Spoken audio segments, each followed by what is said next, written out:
ഈശോ മിശിഹായിൽ ഏറ്റവും സ്നേഹിക്കപ്പെട്ടവരെ, ഒരു നിമിഷം നമുക്ക് കണ്ണുകൾ അടയ്ക്കാം. ദൈവസന്നിധിയിൽ നമ്മുടെ കരങ്ങൾ നമുക്ക് കൂപ്പാം.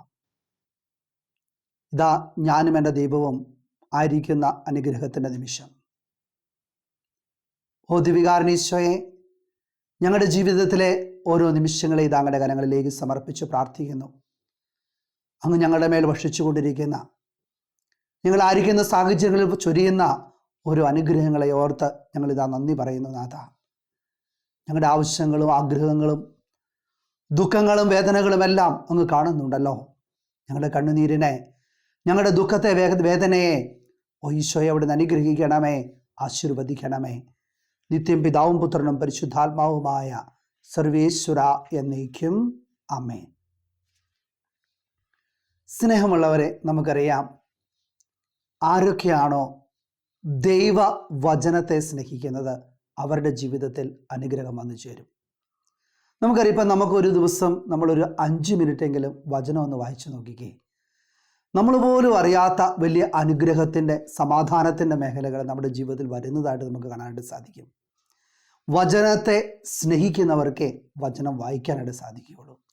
അതോടൊപ്പം തന്നെ നമുക്ക് ലഭിക്കുന്ന വചന സന്ദേശങ്ങൾ നമ്മൾ അനേകരിലേക്കൊക്കെ അയക്കുമ്പോൾ നമ്മൾ പോലും അറിയാതെ നമ്മുടെ ജീവിതത്തിൽ ആ വചനാഭിഷേകം നിറഞ്ഞ് നമ്മൾ അനുഗ്രഹത്തിൻ്റെ വ്യക്തികളായിട്ട് മാറുകയാണ്.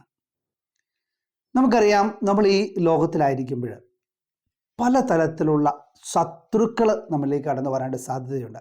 ചിലപ്പം നമ്മുടെ തന്നെ ചില സ്വഭാവങ്ങൾ, അല്ലെങ്കിൽ നമ്മുടെ തന്നെ ചില ജീവിത ശൈലികൾ, അല്ലെങ്കിൽ നമ്മുടെ തന്നെ ചില ആസക്തിയുടെ മേഖലകൾ ചിലപ്പോൾ നമ്മുടെ വിജയ പാതയുടെ വഴി മുടക്കികളായിട്ട് മാറും, അല്ലേ? ചിലപ്പോൾ നമ്മുടെ ചില ജീവിത സാഹചര്യങ്ങളായിരിക്കാം, ചിലപ്പോൾ നമ്മുടെ ചില കൂട്ടുകെട്ടുകളായിരിക്കാം. അപ്പോൾ അങ്ങനെയുള്ള മേഖല, അങ്ങനെയുള്ള ശത്രുക്കളിൽ നിന്നെല്ലാം വിടുതൽ ലഭിക്കാനായിട്ട് നമ്മൾ പഠിക്കേണ്ട വചനം 30-ാം സങ്കീർത്തനം 1-ാം വചനത്തിൻ്റെ 2-ാം ഭാഗമാണ്. അവിടുന്ന് എന്നെ രക്ഷിച്ചു, എൻ്റെ ശത്രു എൻ്റെ മേൽ വിജയമാഘോഷിക്കാൻ ഇടയാക്കിയില്ല. പലപ്പോഴും പലരും പറയാറുണ്ട്, അച്ഛാ, ഞങ്ങളുടെ ജീവിതത്തിൽ ഈ ഒരു പ്രശ്നം വരുന്നതിൻ്റെ കാരണം ഇതാണ്. നമ്മൾ പോലും അറിയാതെ വരുന്ന പല ശത്രുക്കൾ. അപ്പം അതിനെയൊക്കെ ഈ ഒരു പുതിയ വർഷത്തിൽ നമുക്കൊന്ന് കണ്ടുപിടിക്കാം. ഏതൊക്കെ ചിലപ്പം എൻ്റെ ചില സംസാര രീതിയായിരിക്കാം, നമ്മുടെ പെരുമാറ്റത്തിൻ്റെ രീതികളായിരിക്കാം, ചില ജീവിത സാഹചര്യങ്ങളായിരിക്കാം. അതിനെയൊക്കെ കണ്ടുപിടിച്ച് കഴിയുമ്പോഴാണ് നമ്മുടെ ജീവിതത്തിൽ അനുഗ്രഹം വന്നു ചേരുക. സ്നേഹമുള്ളവരെ, അവിടുന്ന് പറയാണ്, അവിടുന്ന് എന്നെ രക്ഷിച്ചു. എവിടെ നിന്നാണ്? നമ്മുടെ ജീവിതത്തിന് വഴിമുടക്കികളാക്കി നിൽക്കുന്ന ശത്രുക്കളുടെ ഒരു വലിയൊരു തടസ്സ മേഖലയെ അവിടുന്ന് രക്ഷിക്കാനായിട്ട് കഴിവുള്ളവൻ എൻ്റെ കൂടെയുണ്ട്, എന്നിൽ വസിക്കുന്നു. അവൻ്റെ സന്നിധിയിലിരുന്നാണ് ഞാൻ എൻ്റെ വചനവും അവൻ്റെ വാക്കുകളും ശ്രവിക്കുക എന്ന് പൂർണ്ണമായിട്ട് വിശ്വസിച്ചാൽ നിന്റെ ജീവിതത്തിൻ്റെ തടസ്സം നിൽക്കുന്ന ഓരോ മേഖലകളെയും കർത്താവ് അവിടുന്ന് എടുത്തു മാറ്റും. അതിനുശേഷം പറയാണ്, എൻ്റെ ശത്രു എൻ്റെ മേൽ വിജയമാഘോഷിക്കാൻ ഇടയാക്കിയില്ല. നമ്മളിലാകുന്ന, ചിലപ്പോൾ നമ്മുടെ ഉള്ളിൽ വസിക്കുന്ന ശത്രുവായിരിക്കാം. ഞാൻ പറഞ്ഞില്ല, ചിലപ്പോൾ ചില സ്വഭാവ രീതികളും സംസാര രീതികളായിരിക്കാം.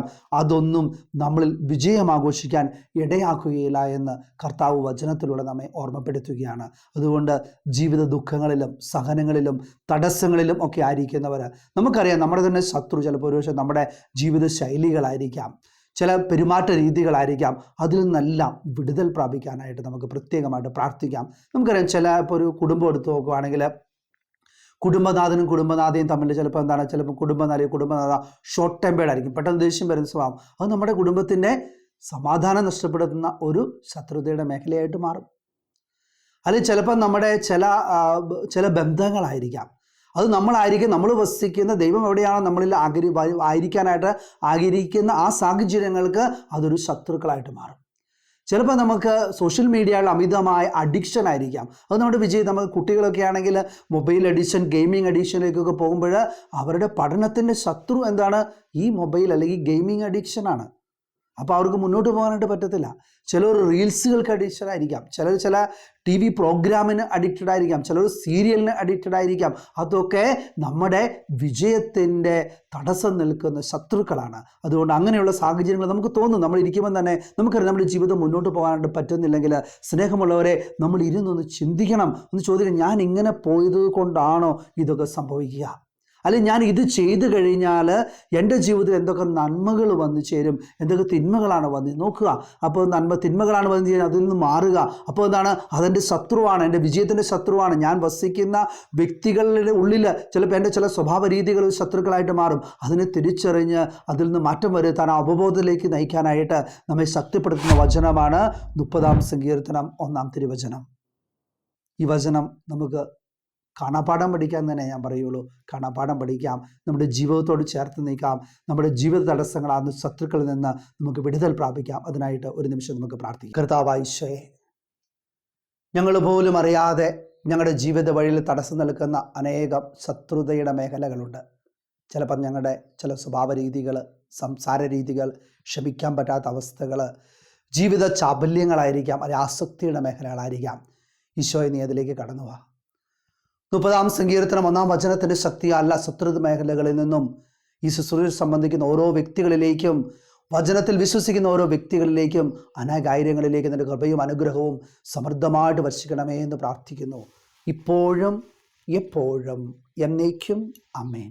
Press the bell icon on the YouTube app and never miss another update.